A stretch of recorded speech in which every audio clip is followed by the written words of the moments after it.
आज हमारे बीच उपस्थित हैं जिला परियोजना अधिकारी पुलकित जाग्रवाल जी। आपका बहुत बहुत स्वागत है हमारे इस कार्यक्रम में। धन्यवाद और सभी श्रोताओं को सादर प्रणाम और साथ ही रामा कॉलेज का विशेष आभार कि उन्होंने आज इस कार्यक्रम के लिए यहाँ पर आमंत्रित किया। धन्यवाद सर आपका। तो सर हम आपसे जानना चाहेंगे, जैसे कि आपका जो पद है जिला परियोजना अधिकारी।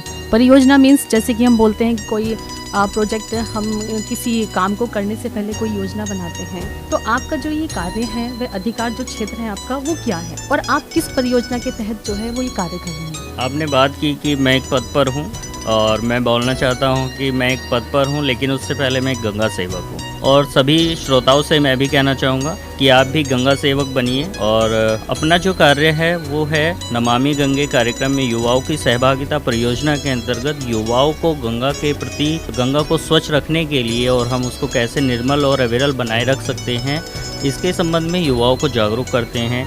जैसे प्रशिक्षण के माध्यम से और अलग अलग गतिविधियों के माध्यम से युवाओं को अपनी और अपने कार्यक्रम के माध्यम से जोड़ना, क्योंकि युवा ही देश की रीढ़ है।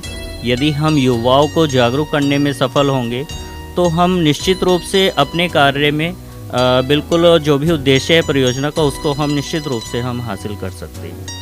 हाँ, तो बिल्कुल सर, जैसा कि आपने कहा कि युवा को तो उल्टा होता ही वायु है। वायु जो तेज़ होती है, तेज़ गति से कार्य करती है। तो आपका जो उद्देश्य है, जहाँ तक मैं आपकी बात को समझ पाई कि जो आपका ये कार्य है परियोजना, जिला परियोजना आप अधिकारी हैं, तो आपका जो उद्देश्य है वो गंगा को स्वच्छ बनाना। बिल्कुल सर, आपका ये प्रोजेक्ट बहुत अच्छा है। गंगा तो वैसे ही हमारी माँ है, एक अविरल, निर्मल, पवित्र और स्वच्छ धारा जब तक जन जन तक नहीं पहुँचेगी तब तक हम लोग स्वस्थ नहीं रह पाएंगे। अगर गंगा की बात की जाए तो गंगा निकलती है गौमुख से, वहाँ से अगर आप देखेंगे तो बहुत पवित्र है, स्वच्छ है, और वो जैसे ही नीचे धीरे धीरे आती रहती है, मैदानी इलाकों में है, तो बहुत अधिक मतलब वो प्रदूषित है। बिल्कुल, मैदानी क्षेत्र में देखिए, मैदानी क्षेत्र की अगर हम बात करें तो हरिद्वार के बाद उत्तर प्रदेश राज्य ही मैदानी क्षेत्र कहलाया जाता है और उत्तर प्रदेश का प्रथम जनपद है जिला बिजनौर। और हमारा सौभाग्य है हम बिजनौर के निवासी हैं और साथ ही हम माँ गंगा के प्रतिदिन हम दर्शन करते हैं।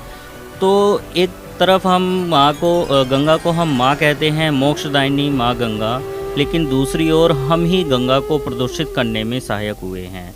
और आज क्यों आवश्यकता पड़ी कि हमें गंगा को स्वच्छ रखने के लिए और निर्मल बनाए रखने के लिए हमें एक मुहिम चलाने की आवश्यकता पड़ी? वो इसलिए क्योंकि हम ही मानव इसके कारण हैं। और कहना चाहूँगा कि अगर हम मानव ही इसके कारण हैं तो हमें इसको जो इसका प्रदूषण है उसके मानव जीवन पर भी काफ़ी प्रभाव पड़ता है। अभी कोरोना से हम पूरी तरह से स्वतंत्र भी नहीं हुए हैं, एक उदाहरण है। लेकिन अगर कोरोना के कार्यकाल की बात करें तो कोरोना के समय गंगा को बिल्कुल हम स्वच्छ देख सकते थे, क्योंकि वहाँ पर मानव का हस्तक्षेप बिल्कुल कम हो गया था और प्रकृति बिल्कुल शुद्ध हो गई। जी, मानव एक तरह से अपने घर के अंदर कैद हो चुका था जो उसको प्रदूषित करने वाला था। तो सर, जो अब मैं आपसे ये जानना चाहूँगी, हमारे श्रोता भी आपसे ये जानना चाहेंगे कि आपकी जो योजनाएं हैं इनको सफल बनाने में आपको किन किन चुनौतियों का या कठिनाइयों का आपको सामना करना पड़ा? क्योंकि अगर हम कोई कार्य करते हैं तो चुनौतियाँ और कठिनाइयाँ तो आती ही हैं। तो क्या आपको भी इस तरह से कोई कठिनाइयाँ या चुनौतियाँ वो आपके समक्ष? बिल्कुल, कोई भी कार्य हो और कोई भी मंजिल हो, उसको पाने में सफलता मिलती है, लेकिन सफलता से पहले हमें कई चुनौतियों का सामना